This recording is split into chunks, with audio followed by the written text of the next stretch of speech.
What is going on, everybody? Today we're going to be talking about the Silent Abyss. Alright, and this weapon has actually exceeded my expectations, and it's actually really fun and really strong at the same time.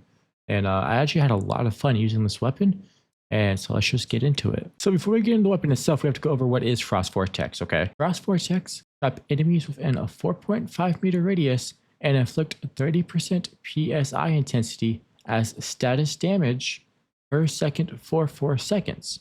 Up to 2 Frost Vortexes may exist at any time.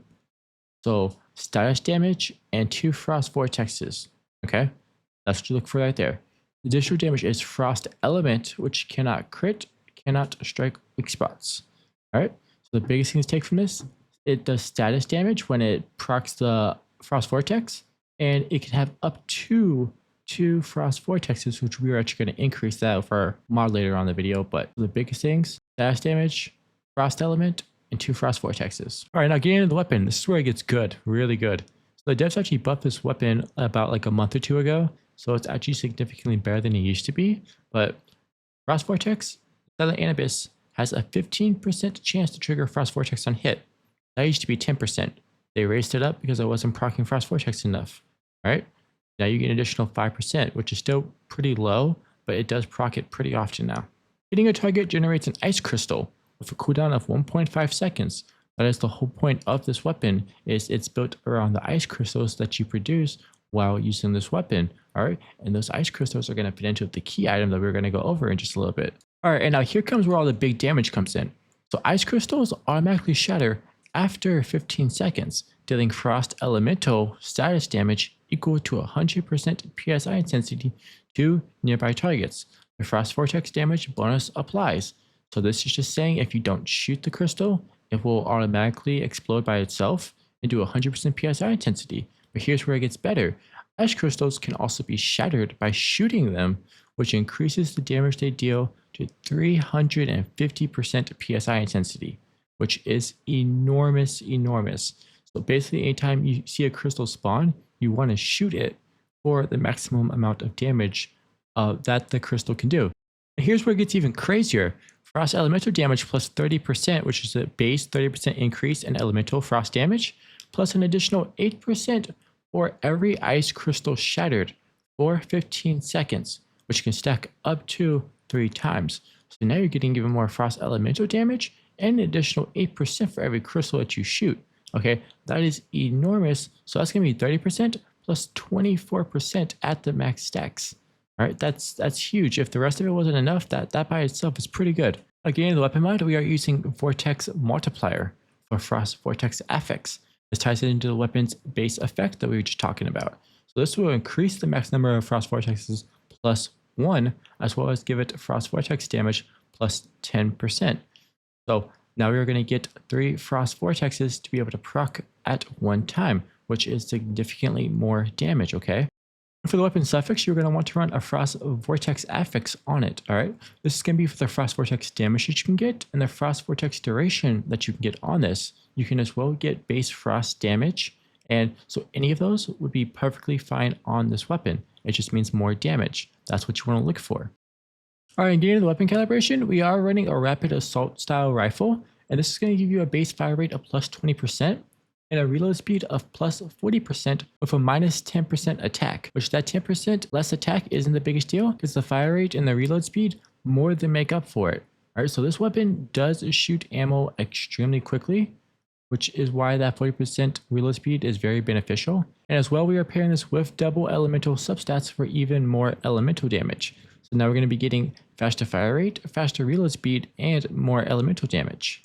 Now, if you feel like you are running out of ammo way too quickly or the rapid is not working for you, you can use the heavy style assault rifle calibration, alright? This is just going to give you a 75% magazine capacity, which is enormous, it's almost double, and double elemental as well. So you are going to be missing out on the fire rate and the reload speed, but you will have a significant amount more of ammo. And in some cases, I actually enjoyed using the magazine capacity over the rapid for certain bosses and certain activities. Alright, for the weapon attachments, we are running the multi-break, the compact reflex sight, the elite vertical grip, and the extended rifle mag. So the extended rifle mag is the big part of the attachments because you're going to get more ammo from it. And the rest of it is just so that we can maximize our accuracy with this weapon. Secondary, we are running the D50 wildfire, which D50 wildfire will give you that bullseye effect. So you're going to pull it out, shoot the enemy, switch back to your main weapon. That is all that is there for the most part. All right, for the melee, we are running the Frozen Northern Pike, which you don't have to run this. This is just something I like to run. It's essentially just there just to run with for the most part. You can put a healing mod on this though if you would want to. And so if you're ever low HP and you need to heal really fast, you can switch to this and just heavy swing and it will heal you pretty nicely. If you don't want to use the Frozen Pike though, you could always use the Long Axe. But I love the Frozen Pike. It's very fun to use at the same time. All right, for our gear set, we are running a 3-piece Treacherous Tide set. So the 3-piece Treacherous Tide will give you, at 3 pieces, HP reduction from low sanity is decreased by 40%. Weapon and status damage, big one right there, status damage, plus 10%, and further increases as your sanity drops, up to 28% at max sanity. So this is actually huge. The weapon and status damage up to 28% is pretty big because the Frost Vortex is status damage. So that's going to get increased by 28%. And this weapon does a significant amount of actual weapon damage too. So that is also going to be boosted up to 28%. So you're getting 28% status and 20% weapon damage, which is the best of both worlds. Now we are pairing this with a 2-piece Blackstone set, okay, which upon dealing elemental damage, gain 1 stack of Warm Sensation, which is elemental damage plus 2% for 2 seconds. Triggers 1 time every half a second, up to a maximum of 5 stacks. So this is just an extra 10% elemental damage that we're going to be getting on top of the 28% status and 28% weapon damage that we're getting. So this is a win in all situations. Now, if you're not inside a lunar server, you can run the Shelter set, which will still give you a 38% increase in elemental damage, which is still very, very, very good. Anything of elemental, anything of status is very good. This is just to max out the damage with this weapon. But I know not everybody is inside a lunar server, so. All right, and for our gear mods, we are running Deviation Expert on our helmet with a lunar suffix.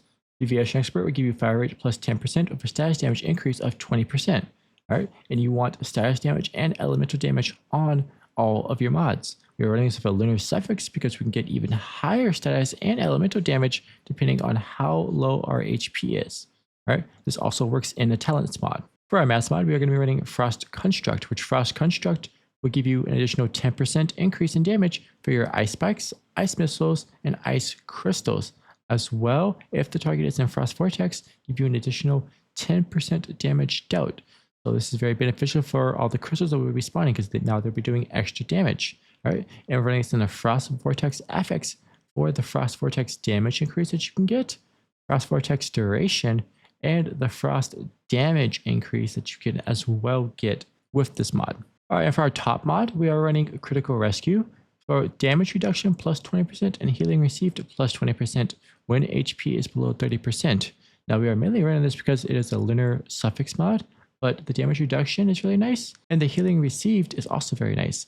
We are also getting elemental damage increase and status damage increase. Once again, those are the 2 biggest things that you want on this build. So now we are getting 12.8% elemental damage. We are also getting status damage plus 12%, which it's just incredible. All right, for our pants mod, we are running Abnormal Increase. Abnormal Increase will give you, when the magazine is empty, status damage plus 10% for 12 seconds. The effect can stack up to 3 times. This weapon reloads very, very, very often. You will shoot your bullets, it will have to reload. You will gain those 3 stacks very quickly. As well, we are running this in a talents affix for the elemental damage and the status damage.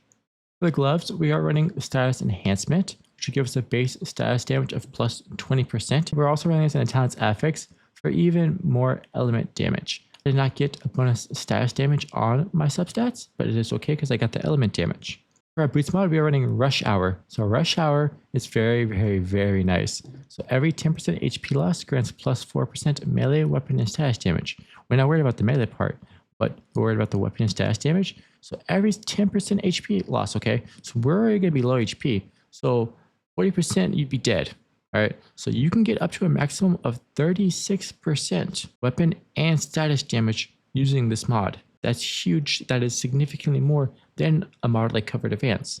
We are running this in a talents affix for the elemental, and yes, I'm gonna say it, more status damage. So you see what we're doing here. Very nice mod. I do like these. I started using this on all of my builds actually. All right, for our key item, we are running the Snow Camo Gloves, which are Snow Camo Gloves. When an ice crystal shatters, 4 additional ice missiles will launch at nearby enemies, dealing status damage equal to 50% PSI intensity with the Frost Vortex damage bonus applying. These gloves make the weapon so much better. So when you shoot a crystal, it's going to shoot like little homing missiles out of the crystal, right? And it's just going to go boom, boom, boom, boom, and just attack enemies. And it does such huge damage, and it's so fun just to watch enemies they're just dead. All right, for the Cradle, we're going to be running Anti-Void for the rifle damage, Anti-Coherence, Status Enhancement, Tactical Combo, Elemental Sense, Extreme Freezing, which is the big one, Deviant Energy Defense, and for your last one, you can either pick Marked Strike, which I prefer, or you could pick Resilience or Energy Surge if you were inside a Lunar server. This is the Cradle that you would want. And for our Deviant, we are using the Polar Jelly. Now, the Polar Jelly is better for bosses and single target damage because it would do a significant amount more damage than the new Lunar Snow Spirit. However, for all-around activities, the Lunar Snow Spirit is better because it does spawn ice crystals for you and can also increase your ice crystal damage. All right, so for single targets, I would pick the Polar Jelly, and for all-around activities, I would pick the Lunar Snow Spirit. If you do not have the Lunar Snow Spirit, the regular Snow Spirit is perfectly fine. Overall, this was a very fun build to make, and I very much did enjoy it. I hope you guys enjoy it, and I hope you guys have a good one. Until next time.